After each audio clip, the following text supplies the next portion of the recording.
No es necesario ser un líder religioso para ejercer el sacerdocio. Y aunque el servicio en la iglesia es importante, este servicio no se debe limitarse a la iglesia local.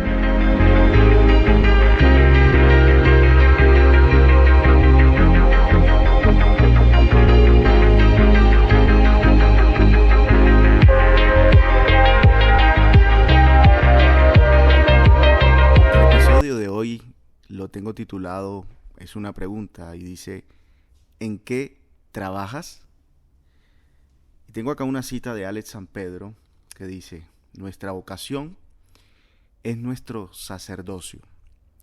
Cualquier trabajo puede hacerse para la gloria de Dios.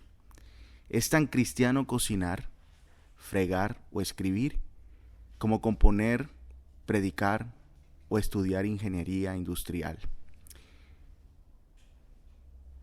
En el diseño maravilloso de Dios y sabio, toda persona tiene sus cualidades innatas y dones a desarrollar. Es también cierto que cada una de las personas recibe un llamado específico para desplegar en un área de la vida en particular. Toda esta diversidad refleja al verdadero Dios, un Dios lleno de gracia, un Dios diverso y un Dios creativo. No obstante, el llamado que sobrepasa a cualquier otra vocación es el llamado a glorificar a Dios en todo y por todo lo que hacemos.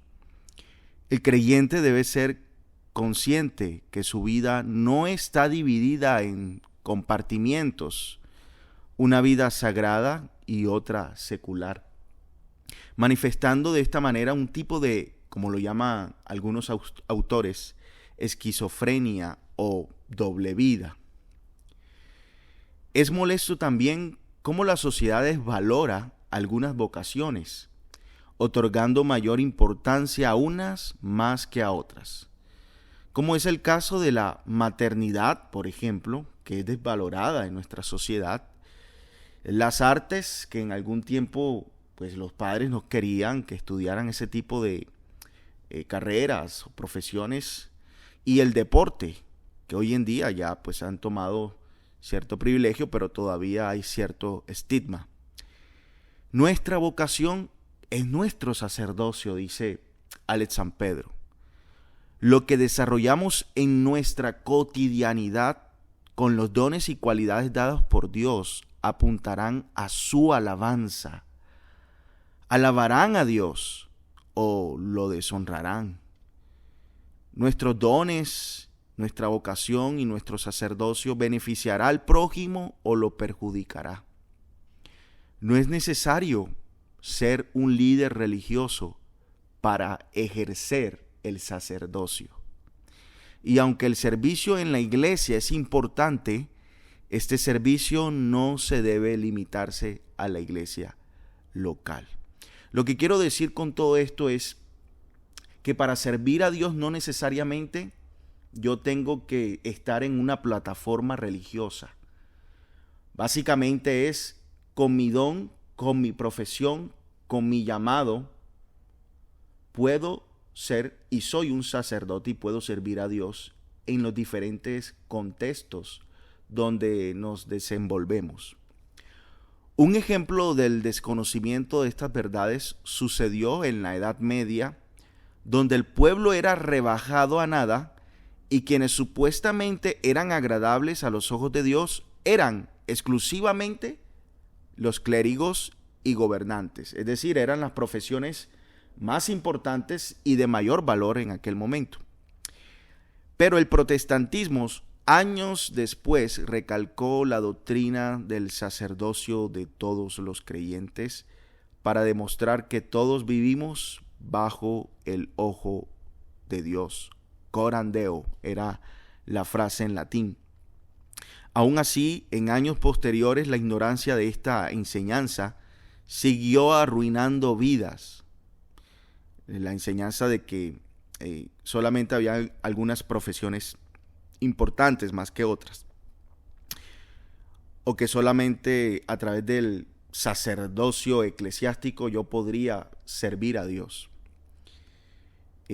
Arruinó vidas como el caso del pintor Vincent Van Gogh. Actualmente conocemos su legado, ¿verdad?, en el mundo de las artes. Él tenía un amor y un gran don para la pintura. Sin embargo, su familia y la sociedad le menospreciaba y consideraba esta vocación insignificante. A Van Gogh, es una parte que no conocemos de Van Gogh, a Van Gogh se le forzó a ser pastor para que, según ellos, sirviera al Señor. La labor que posteriormente abandonó porque no se hallaba en la labor pastoral. Van Gogh fue pastor, pero no se halló, no era su llamado o su vocación. Afortunadamente, aparte del ejemplo de Van Gogh, hay ejemplos positivos.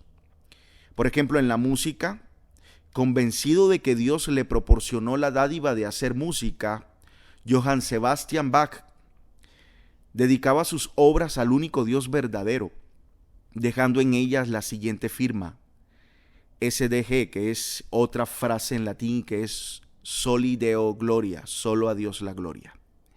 En el deporte, Eric Liddell, hijo de padres misioneros en China, dejó el nombre del Señor en alto por sus logros olímpicos como atleta. Él declaró en una ocasión: cuando corro, siento que Dios se agrada. Posteriormente se dedicó a la obra misionera en China después de ganar un premio olímpico, un oro olímpico en Francia. Y en política tenemos a William Wilberforce, quien tenía una carga por el tráfico de esclavos siendo político. Él, en esta posición, estuvo a punto de tomar una decisión y dejar su labor en el Parlamento para dedicarse al servicio eclesiástico. Sin embargo, Wilberforce fue aconsejado por un par de personas, entre esos el pastor y extraficante de esclavos John Newton, quien cuenta la historia que le dijo: espera y cree en el Señor, se espera y se cree en el Señor, que el Señor te ha levantado por el bien de su iglesia y por el bien de la nación. Esto fue lo que le dijo John Newton a Wilberforce. William continuó en sus labores políticas, porque él quería abandonar la política para dedicarse al ministerio eclesiástico. Y John Newton le dijo: mira, Dios te ha levantado por el bien de su iglesia y por el bien de la nación. Prácticamente le dijo: sigue ejerciendo tu labor como político. William continuó en sus labores políticas y gracias a Dios que, siendo miembro del Parlamento, continuando en su trabajo como político, lideró una campaña en contra de la esclavitud y en 1807 la ley fue aprobada.